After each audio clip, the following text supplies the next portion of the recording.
Hello, my loves. Welcome back to Love, Sex, and Magic.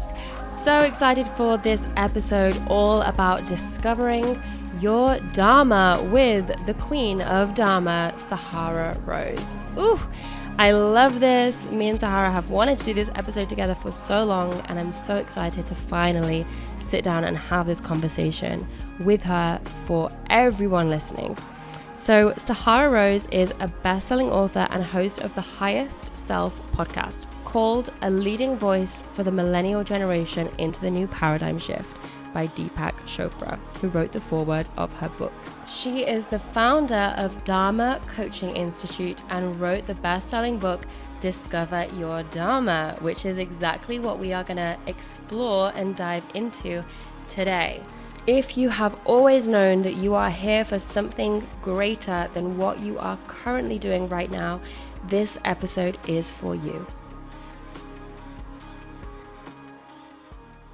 Sahara Rose, my dear, beautiful sister, welcome to Love, Sex, and Magic. Oh, girl, I'm so excited to be here today. I am so excited. It feels like this has been such a long time coming because you are one of my dearest, closest sisters, and we also live in the same building, and we're finally making this happen. Yes, it's so meant to be. I'm surrounded by beautiful depictions of naked women, and I feel so at home here. Yes. You are so at home here. I mean, first of all, just want to say thank you so much just for who you are, for your sisterhood and deep friendship to me, especially since I moved to Miami. I'm so grateful for you. I'm so grateful you exist, and I'm so inspired by everything you're doing in the world. Thank you for moving here. I was just so excited when it actually happened. I'm like, wait, and then you manifested the same building, and it's just been such a year, and so excited for all the years to come.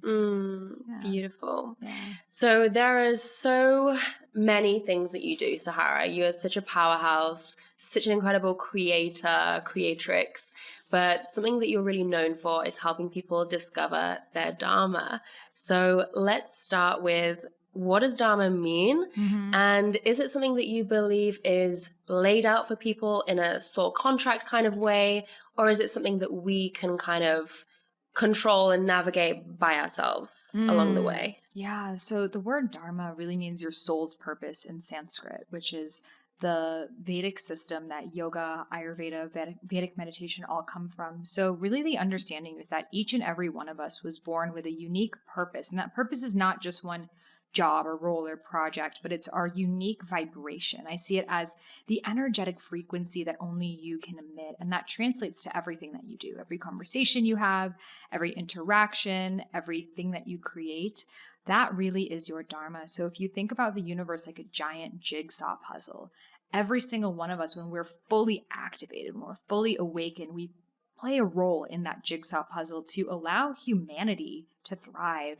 So it's both. It is a unique, specific frequency that you carry, but it can take so many different shapes and forms, and it shifts throughout your life. So I do believe that we do have specific soul contracts with projects or books or things that we're meant to channel. And then we can also feel when that contract is done and it's ready to move to the next thing.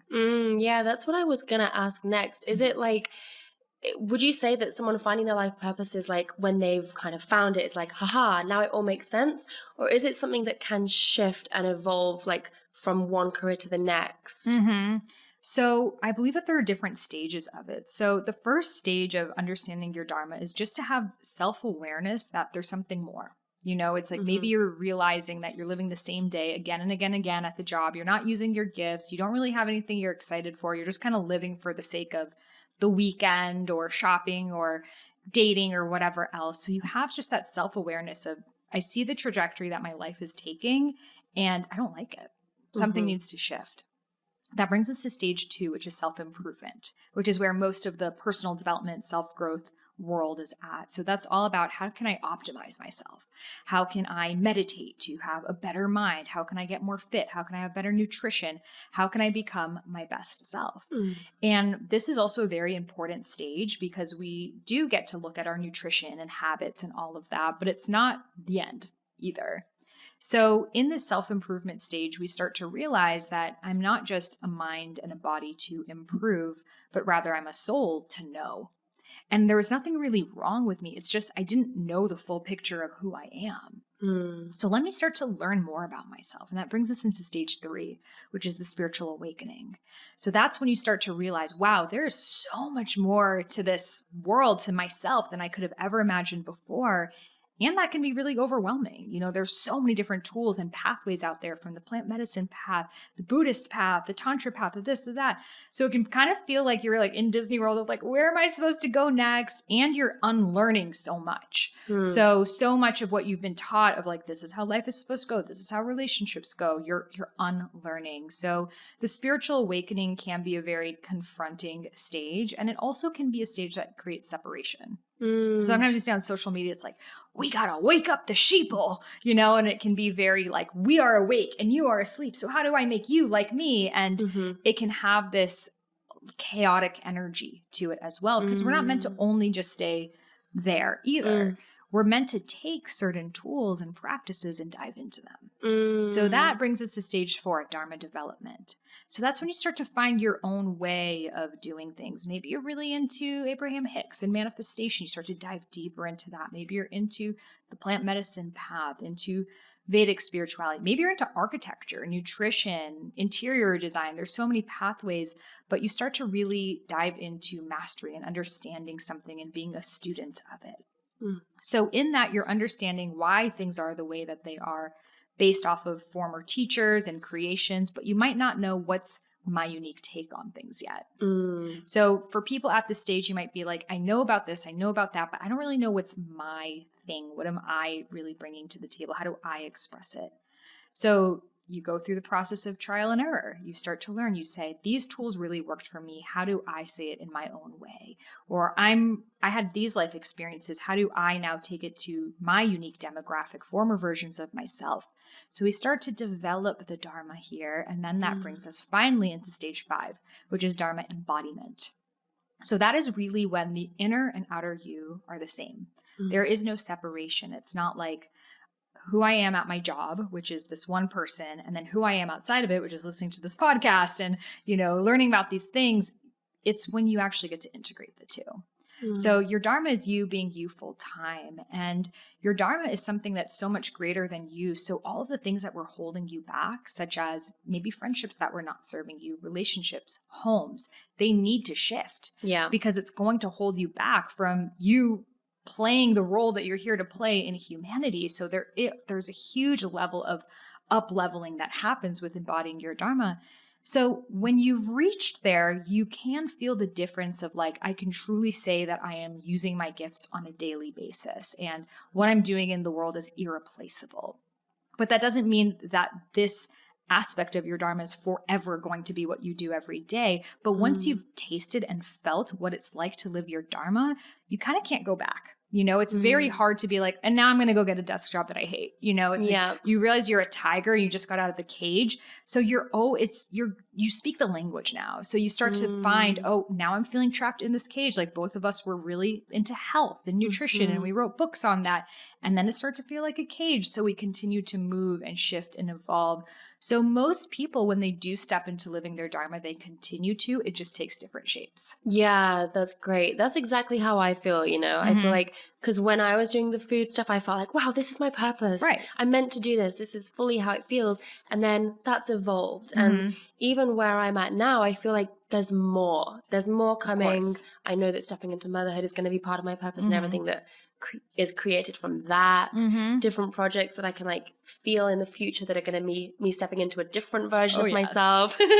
And then that's another aspect of me living my Dharma. Okay, so it's not necessarily like, if I have that, then it doesn't mean that I'm living my Dharma now. You are doing your purpose through all of it. It's just you shift, your soul contract shifts, who you are, your astrology, all of these things. We're in a constantly moving planet. So I think even tying yourself to one thing and saying it's your purpose is actually disillusion in itself. Yeah.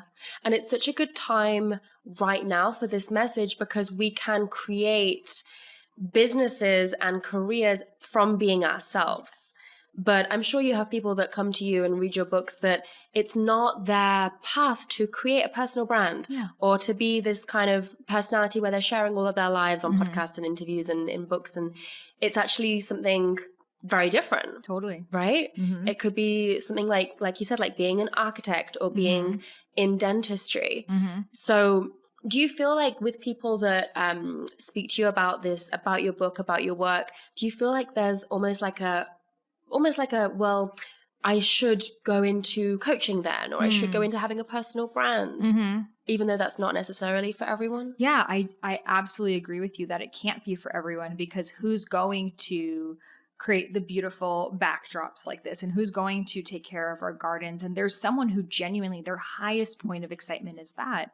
And sometimes we think, oh, well, who would want to, do this thing? But there are people out there who love to clean. There are people out there who love to organize. It's not me. People who love tech. It's not me, but it's that person who's meant to bring those gifts out into the world. So I would say that a lot of people who find my work tend to be drawn to spirituality and psychology, and they're the friend that people come to whenever they have a problem. And they were probably like the therapist of their friend group, maybe even their parents growing up. So they do tend to have a lot of qualities that would make one interested in coaching.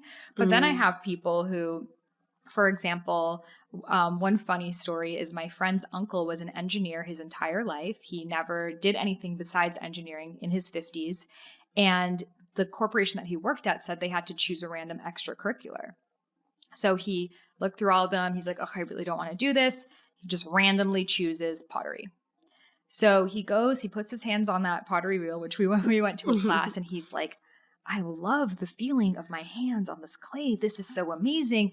I need to do this more often. So he made time, and he did it the next week. And then he said, can I come here every day? And he started to come every day, and he started to make plates and bowls and pots. And then the people at his office are like, can we buy these from you? He's like, sure. So he starts selling them to people at his office. And then he's realizing, wait, I'm meant to be a potter. And he's a potter now, a full-time potter. And just the first half of his life was being an engineer, and now he's Harry Potter, and it just kind of shows what's possible for you when you say yes. And I say there's always 3 pathways to Dharma. His is an example of the accidental. He wasn't really looking for it, and it found him. However, he said yes to it as well. He could have also said, oh, my hands feel so good on this pottery wheel, but I don't have time for this. This doesn't make money. This isn't going to get me anywhere. And just forgotten about it. And this entire evolution of his life wouldn't have happened. So I believe we all have accidental dharmas knocking on our doors, waiting for us to say yes. It's just, are we going to listen to them? I love that. And I always feel like there are clues, often in our childhood, when we look back to like little Mel, little Sahara, the things that we were doing that just came so natural to us, that just lit us up from the inside, are now woven into our lives in some perfect, mysterious way. Oh, totally. Can you share like more about your journey of how you found your Dharma? Yeah. So as a child, first of all, when I wrote what I wanted to do when I grew up, I said I want to help dolphins find their purpose. That was literally my so cute. Pathway. I'm like, dolphins deserve to know their purpose too, okay? Babe, you'll get there. Yeah. So basically everyone listening to this is my dolphin, and I'm helping you. So there's a market for helping dolphins find their purpose still, babe. Don't give up on that. There's dolphin birth centers. So the next iteration is dolphin Dharma coaching. That's what I'm calling it. That's happening. It's still possible. So something within me as a child knew. And as a child, I was very into spirituality, and I grew up near Salem, Massachusetts. So I would go to Salem and learn about the witch trials, and I would actually practice witchcraft and make spells and salute to the 4 directions. And I was so immersed in this world until the kids at school one day, I was walking across this hill, and a group of kids, they were afraid of me. They hated me because they said I was a witch. And one boy threw me down the hill.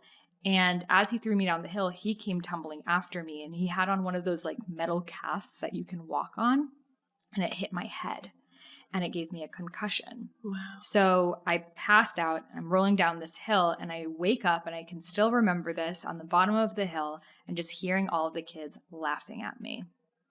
So I had to just get myself up. No one was there to help me, and walk to the principal's office, and I was just crying, and I was just like, I need to go home. And my mom didn't really know what to do or say, so she didn't really say anything. And the next day when I went back into school, they said, you know what? You and your friends are scaring all the kids and you're not allowed to talk to each other anymore. So nothing wrong with what the kids did. It was my fault.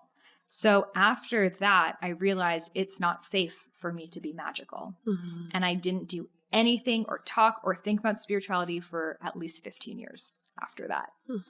So it just shows as a child, you're like express and you want to do these things until something happens that makes you feel like you're not safe, that makes you feel like people are going to come against you.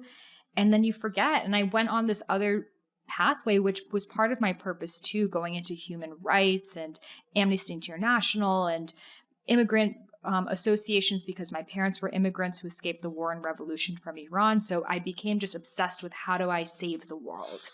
And that became my pathway until I went through really bad health problems in college, which brought me on the journey of self-healing, which brought me on the journey of, oh, how do I save the world if I can't even heal myself? And sometimes you need that. You need to be brought to your knees to really come back to, we can't project what we want in the world if we don't embody that ourselves. Beautiful. Yeah. I actually have like some really similar stories about like the witchy side of me. You know, I used to collect crystals and tarot cards and light incense. We were in Salem in a past life. Yes. And I was at the obsessed stake with the Salem witch trials when I learned about them. I was like, I need to read more about this. And I remember like, I had this bedroom that had like a bay window, and I stuck like this tie-dye cloth to the ceiling and like cornered off the window area. And that became like my meditation, like witchy den. I love it. And I put like a cushion there, and I was like listening to these tracks, and I couldn't, like, the magazines that I was buying were like Mind, Body, Spirit and this kind of thing. And I didn't even really understand what I was reading. Yeah. But I just like collected the crystals and the cards, and I didn't really know what I was doing. I was just like, I just liked being around it. Past lives. Yeah. But then I remember, and I was obsessed with zodiacs, obsessed with like getting my horoscope, reading that. I used to like sneak into the computer room and like read my horoscope at lunch. And then I remember there was a boy that I liked, and he thought it was really uncool. He thought he was like, I was so embarrassed that he found out that I was looking at horoscopes. And then I remember, you know, suddenly all of that meditation stuff, all those crystals just disappeared.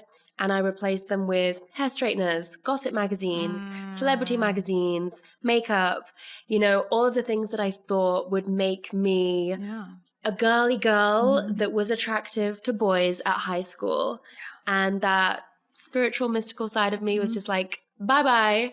And it took a while to come back to it. And eventually we get to recover that side of us. And it's like, oh, yeah, that all makes sense. That was originally there. Yeah. And it's going to be so beautiful with your own son and witnessing just these children being raised who can be themselves. And they don't have to go through this process of forgetting. I believe all of us, we come to earth and we forget. We agree to the temporary amnesia of forgetting the radiance and all of the possibilities and all of the past lives and all of the memories and all of the karma that we came with. We need to forget for us to remember again. But imagine if we could start from where we were as children without having to go through all of the trauma on top of it. Completely. Like just being raised like to hone in on our unique gifts. And I think a lot of that is just our culture, you know. It's not necessarily like our parents' fault or anyone's fault. It's just the way that we are conditioned of like what's cool, what's not. We want to fit in, you know? Yeah. But luckily we're with conversations like this, you know, mothers listening to this and people listening to this, it's able to come more into the mainstream that being a witch is not considered this like evil thing, but it's like, oh, hell yeah, I'm a witch. Like, what are you? Are you a wizard? And we can just rock our spiritual selves. And at the same time, I'm so grateful for all of those obstacles that came before me, my health issues, my issues with my family, my dad disowning me, like all of those things, because they allowed me to cultivate the belief in myself when no one else believed in me. Beautiful. So let's say someone's listening to this and they are deep in our worlds. They're doing all these different healing modalities. They're getting deep into like personal development. They're journaling, but they're still like living a career path or living a life that's like, I know this is not me.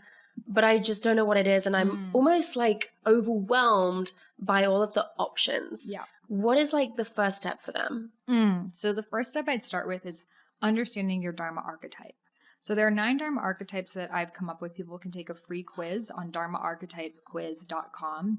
So when we have no idea what our purpose is, it can be hard to even think about what are my gifts? What am I good at? It's kind of like, I don't know. I don't feel like I'm not really special at anything. I know I used to even think that about myself. I thought like certain people are like Justin Bieber and they have a purpose and the rest of us mere mortals, we just gotta like deal with it. Just get a job, you know?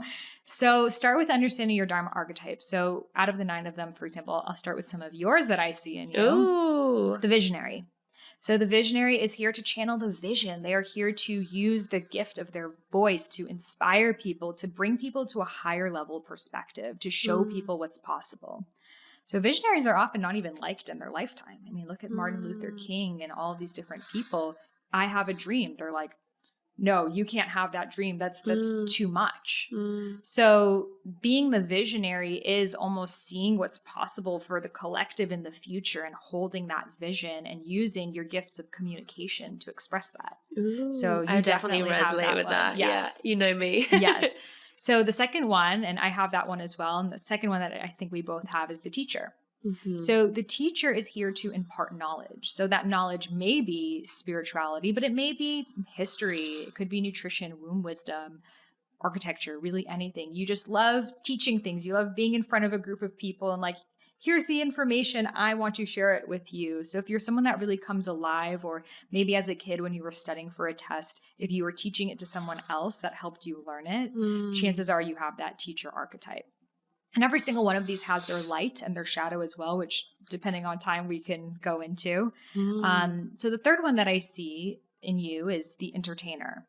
So the entertainer is here to make people feel, whether it's laugh, cry, think, ponder. Yeah. And they play so many different roles that it's almost like they walk into the room and they subconsciously fit the role that the room needs for the energy. So let's say you're walking into a room that's somber and you know it needs joy, like you'll bring that joy. Like it's almost like you're like that energetic chameleon that can fit those different roles that are really needed. So the entertainer comes alive when they're on stage, when they're performing, when they're able to express their gifts. You know, Jim Carrey is such a great example of an entertainer that he literally shape shifts into the different characters. Yeah.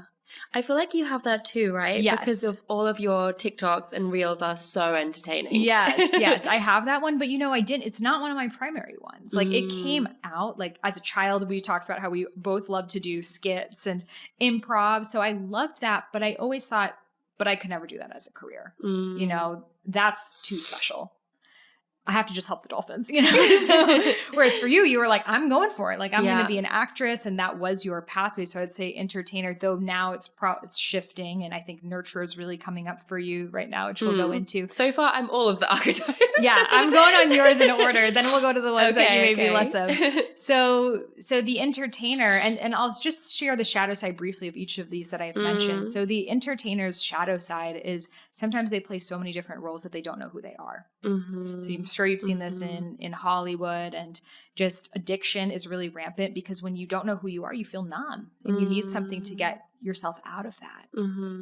If you look at people like Robin Williams, such a beautiful entertainer, and we didn't know what was really going on with him. And then the shadow side of the teacher is sometimes they're so enthusiastic about what they're teaching that they're not connecting with their student. So it's like we can think about that like history professor who's like, and then the Prussian War happened and this and that and that. And it's like they might really love the topic, but they're not really connecting. So it can be kind of like, disconnected. We can think about that. Too much about the knowledge, not yet enough about the connection. And the shadow side of the visionary can be that you might think you know what's right for people and say that, and they're not ready for it. So sometimes it's like you tell your friend like, hey, like your repetitive pattern in relationships is you keep dating guys that are fuckboys. And they're like, what did you say to me? Like, I'm not going to be your friend anymore. And it's like, so the visionary really needs to learn where to share their vision. And is it invited? And is that person receptive to it? I also think like as someone that really heavily identifies with the visionary archetype, sometimes I think the shadow of that for me at least, can be living so in the future that it's hard to be present. Yes. Yeah. But part of it is like you need to be a bridge, but as a visionary, if you're so much in the present and so much in the day-to-day, you can't hold the vision, right? So that there's a beauty to that. And at the same time, totally, if you're just like, well, this is the way that it's going, it's like, okay, how are we going to build the pathway there? That's why so many visionaries, people don't even believe them. People don't even listen to them because it's not hitting home. So there is a gift of being able to connect with people where they're at and then take them higher. Beautiful. Yeah. So the nurturer, which is definitely showing up for you. So the nurturer's dharma is all about to care and connect. So they're here to really hold space, to listen to people, to really connect heart to heart, to have conversations, but more than telling them what to do, it's to listen and just to ask them questions and hold that loving space for them to find their own answers. So a lot of nurturers go into nursing, go into, like, I'm sure your mom is a nurturer, like working at a preschool. And the beauty of the nurturer is we all need that. And it feels so good to have that love. And nurturers can also have very big careers like Oprah. Right. You know, we love her because she's able to bring that intimacy and connection, even if she's at the Staples Center with tons of people around her. So the shadow side of the nurturer, of course, are the boundaries of wanting to just help everyone without taking care of yourself and then feeling resentful after. Yeah. So then the researcher, which I don't think is one of your main ones, it's not one of mine. They want the data. They want the analytics. They want the research. They want the facts. They won't believe you if you just said that. They want to know where that came from. Yeah. So they love to be in the books, into the deep dive, behind the scenes things. So they need really hard facts for them to have conversations with people. So they may go into research, science, history, business analytics, finance. And the gift of that is we also need research. You know, if we're all just like, no, it's this, now it's that. It's like, okay, someone needs to do the research. That's how we're going to advance science and society, et cetera. And the shadow side is, well, first of all, a lot of researchers never feel that they're ready. They always need more research and they're not ready and they're not ready. That there's probably like 20 people here who have like the cure to all cancers and all diseases and all everything, but they still feel like they don't have enough research. So sometimes you need to know that it's never going to be perfect, but it's ready to come out. But there's also a gift. Like Charles Darwin's The Survival of the Fittest took him 21 years to develop that theory. So I think in our social media world, it's like, come with a new idea, a new one. You're going to be irrelevant if you don't keep coming up with things. But the researcher is really that, like, no, it takes time. Yeah. And checking on things. Like the psychology field is very based off of the researcher's way of seeing the world. Hi, my loves. This episode is brought to you by the Yoni Pleasure Palace. So this is a place to go for all of your crystal wands, your crystal dildos, your sex toys that are more sensual, and your yoni egg. So today I want to talk to you about this yoni egg, the rose quartz yoni egg, which is really beautiful for healing trauma inside of your vagina, and it's also going to help you strengthen your pelvic floor muscles. So really good place to start is with this little miracle egg right here. Go to yonipleasurepalace.com, use the code Melissa to get 25% off your entire order. It's the best discount you will find online. And without further ado, let's get on with the show. Is that all of the archetypes? There's a couple more. So we have the warrior, which I see you have that one. The warrior is, but that's not, I wouldn't say your main one, but it's kind of like your 8 Enneagram. Okay. So the warrior, think like a Tony Robbins. Like they're here to motivate people and bring them up and like go to battle and charge. They're very in their bodies. A lot of people who go into fitness tend to be warriors. They need to have a goal. Like, where are we going? And they want to do it as a team, and they want the camaraderie, and like something about that really gets them excited. So people who go into the military often, police force, etc., because they feel like their energy is best used on that. The shadow side is they can be very black and white, you know, just like, well, this is what the team is doing, so we got to go there. So a lot of politicians have this as well. Another of the archetypes is the activist. So the activist is really here about the greater cause. So like Marianne Williamson and Greta Thunberg and many others. And I believe we went through all of them now. So people can take the quiz on dharmaarchetypequiz.com, and we're all of the archetypes, but in different variations. And different ones pop up in different places of your life. But I'd say it's the best place to start Because if you don't really know what your Dharma is, you can see yourself in an archetype that's bigger than you and see other people who are embodying it. Oh, the last one is the entrepreneur. The entrepreneur is here to create solutions to world's problems. So people like Sarah Blakely, the founder of Spanx, or even Natalie Ellis, like they're just such like business people, and they love that, and it makes them come alive. They see the world through the business lens. So it's so helpful to know your archetype. Beautiful. Yeah, I feel like there are so many in there that I strongly relate to. But I can imagine for people that are so confused about what they want to do and overwhelmed with everything, it would be a great place for them to start. Yes. Yeah. I definitely feel like nowadays with social media, it's easy to get overwhelmed and maybe see other people online that we think, well, they look so happy. They must be living their Dharma. That must be mine too. Right. What would be your advice for that if people find themselves like often comparing, or kind of, is it quite common for someone to go, well, I really like who I follow and I want to do what they do without kind of checking in with themselves? Yeah. And it's coming from a really natural place of like, as humans, we learn from the time we're children of monkey see, monkey do. So we're like, Mel looks happy. So what's Mel's business like? Okay, that seems to be one that's working. But Mel has completely different karma than you, completely different ancestral lineage than you, completely different soul plan, everything. So because it's working for Mel, it doesn't even work for me, you know? And I'm also doing very similar things to you, but we do it in totally different ways. Totally. So I think you can't go wrong. You can try it, but you're probably going to get some resistance in different ways. And that failure is going to be your feedback. And if you can keep listening to that, you'll find what works for you. So I would say your desires are sacred. So if you are drawn to, like, let's say you're really looking up to coaches, there's probably a reason why you're looking up to coaches, but that doesn't mean because this person's business model is they do webinars are the thing, or this person does ads are the thing.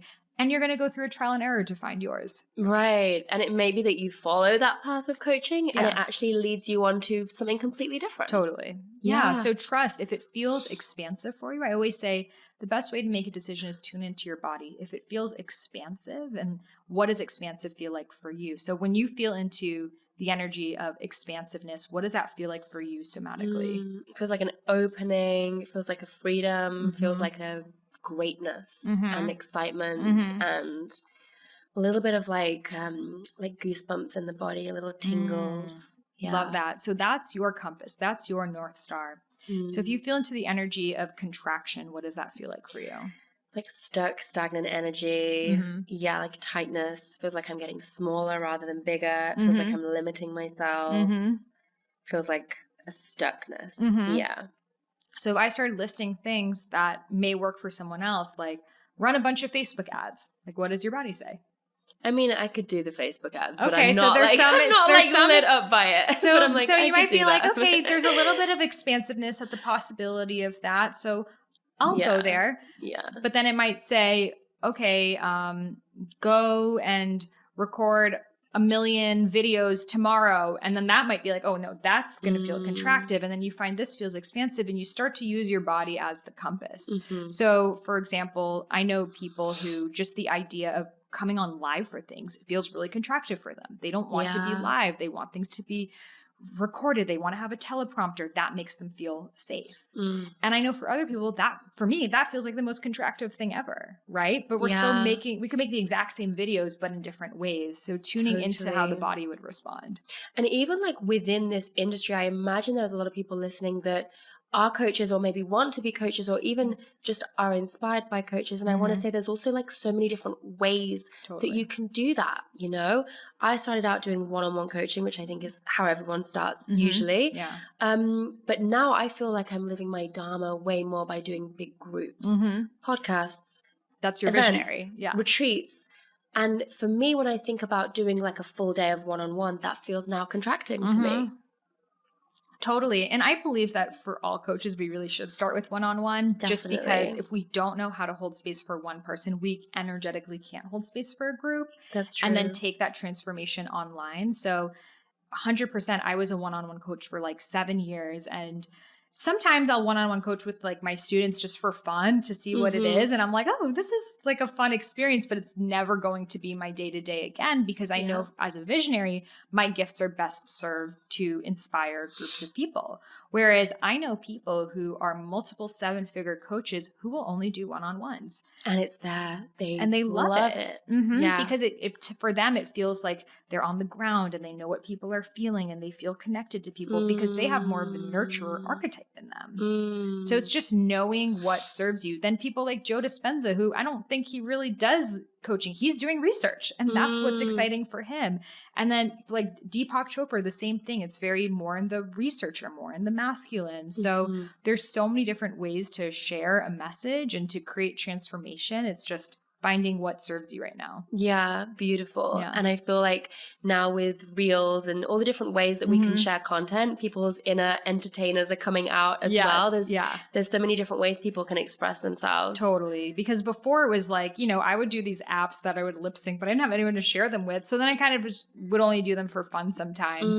But now that I have that option that it can be part of my business, I'm using more of my entertainer muscle than I would have before if I wasn't able to use it in my business. Yeah. And it's interesting for me actually, as someone who was an actress, the whole like TikTok Reels thing hasn't been something that's like really drawn me in, which makes me think, wow, like I guess it was never the acting itself. You know, it was something else. It was or you might love a set. We're here on this beautiful I do love a set. You love a set. You probably want to feel like ready and it's like your performance, right? Whereas I used to be on the improv team. So that's like a very different energy than like memorizing acts and like lines and acting. So yeah, maybe I like that. That's true. I do get a lot still from storytelling and sharing and making people feel. Yes. But maybe, that's true. Yeah. Yeah. Yeah. And also sometimes too, when you're in an archetype for so long, you're like, I want to explore the different parts of myself. So maybe right now you're like, I did the entertainer thing for a really long time. I want to explore, you know, the other forms of entertainment that are possible for me, which your book and beyond. Yeah. So I'd love if you can share with us a little bit about Dharma Coaching Institute. I know this is like a real soul project of yours. Can you tell us what inspired you to birth this institute for people? So I was doing a breathwork practice, and it was right before my book Discover Your Dharma came out, and it just hit me so clearly, you can't do this alone. And I'm someone who does everything alone, you know? So I'm like, I'll figure things out. I'll just do it. I'll save the world. Like, it's on me. I'm good. And the message that came through is these tools are not just for you to share, they're for the collective. And they can really be applied to anyone. It's like the Dharma Blueprint. I was telling you yesterday that I was literally assigned to Dharma Coach a random stranger who had no idea who I was. She was not part of my audience, and she was a former nurse. And I used this framework on her, and like within 20 minutes, we discovered her Dharma. So I took these frameworks and these tools that channel through me. I don't believe they came from me. I believe they're from the collective that are here to just be a part of our society. And I coach people into using them in their own practices. So it's been so incredible to witness the transformations that have happened.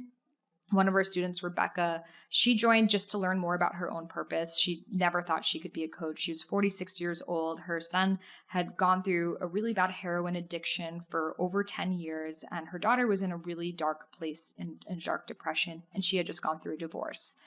So she was just like, I need to figure out who I am, because my entire life has gone to taking care of my children. And finally, her son had become stable, so she dove into the experience, and at first, so much imposter syndrome, so much, who am I to even be here? And then every week I would see she would get more confident, and she would share, and she would speak. And then she started to practice coach people. And now she has a full-fledged business coaching mothers who've overcome hardship to find their purpose. Wow. And it's just stories like that you just see that person's obstacles, their pain, the thing that felt like, I can't let anyone know this about me, actually is the thing that they get to share, that they get to make part of their purpose. So it has been so incredible to witness the transformations of all sorts. People quitting corporate jobs that they've had for decades and stepping into their truth. People overcoming anxiety and depression and beyond. So it's such a powerful portal of transformation, whether you want to become, it's both a spiritual life coach and a soul purpose coach, or if you're just looking for your next thing to dive into for your own spiritual growth practice. Beautiful. Yeah. So would you say then that this, because it's a certification as well, is this something that certifies people to become life purpose Dharma coaches? Yes. Okay, but it's also something for people that are already coaches. Right. So if you're already a coach, let's say you're a health coach or a yoga teacher, and you felt this. It's like when you're a health coach, you're like, this isn't really about the food. Like this is about the emotions behind the food, and even our physical symptoms are manifestations of what's going on in our soul. For myself, I went through perimenopause when I was 21 years old. I didn't get my period for over 2 years. Wow. And I was prescribed many hormone replacement therapy, antidepressants, IBS, SIBO medication, every form of medication possible. And they said, you're never going to be able to have a children. You're probably going to be handicapped by the time you're 50 years old. And that's what brought me onto the journey of self-healing. And I later realized that I was so disconnected from my feminine. I was so afraid of my feminine that I literally manifested to stop producing estrogen. Wow. So that's really what brought me into my journey of spirituality and Ayurveda and diving deeper into the mind-body connection. So I know there are so many like health coaches and yoga teachers and mindset coaches who know it's deeper, it's in the soul, but they just might not know the tools to be able to support someone in that. So you can dive into Dharma coaching and also increase your rates by average of 25% by having it. Beautiful. Yeah. I love that. And we actually have a discount as well for our listeners. I believe the code is MEL. Yes. And you'll get $100 off. Perfect. For joining. Yeah. And people can just head over to the website, dharmacoachinginstitute.com whenever they're listening to this and learn more about it, check out the video, see the testimonials, and just see what's possible. Yeah. We're going to link all that in the show notes as well. Yeah. So Sahara, my love, what is something that you are loving right now? What am I loving? I'm loving the friendships. It feels so good to be here in Miami and just witnessing what a portal this has been of so many incredible queens it's brought into my life. And I'm so excited after this to go to dinner with you and Taylor and Monique. And just female friendships to me are so important and something I'm always wanting to cultivate more depth, more time. Beautiful. Yeah, I completely agree. Something that turns you on? For me, feeling turned on really comes from being dropped into the body and out of the mind. So when I dance, like it's not for the other person, it's for me. So that really helps me just like drop in and feel myself, especially when you're running a business and doing all the things like we talked about in your After Dark episode. So for me, just like getting on the floor and moving my hips and gyrating and dancing. I love belly dancing. I love twerk. I love pole, all of it. And that makes me super turned on. I'm like feeling myself. And you're so good at it. Everyone's feeling turned on. And a recent time you experienced magic. So I shared in the After Dark episode that I was randomly assigned to this girl and just the coincidences of us having such similar journeys. So that was such a magical moment. And, for me, just being here in this reality, like looking out into the ocean every single day and being like, wait, is this my life? Like I used to live with my grandma and have no money and like no friends and no idea what was going to happen in my life. At some point I had to leave the US because I didn't even have enough money to live in the US. And I lived in a $2 a night hut in India that had rats in it. So I'm like, what? So just the magic of what's possible when you continue to commit to your Dharma, even if you have no proof it's going to happen. You're like, is this a thing I'm making up in my mind or is this real? But when you keep trusting and saying yes to the opportunities that are showing up right now, even if you don't know where this is going to take you, the journey that you can be on, it truly is the most magical experience. Beautiful. Yeah. Well, my love, it's been such an honor to have you on this show. Thank you so, so much. And we're going to head into our membership community now with a few more questions from our beloved goddesses. Yes. So thank you so much. Thank you for having me. So, my loves, I hope that you loved that episode. If you did, please do share it on Instagram. I would love to see your story tags of you listening to the episode. We love to hear which episodes you guys have loved the most. Please also make sure that you leave us a juicy review on Apple, iTunes, or the podcast app, because that means so much to me and it really helps this podcast spread far and wide. So thank you so much for listening. I love you. I hope your week is filled with love, sex, and magic, and I'll see you next time.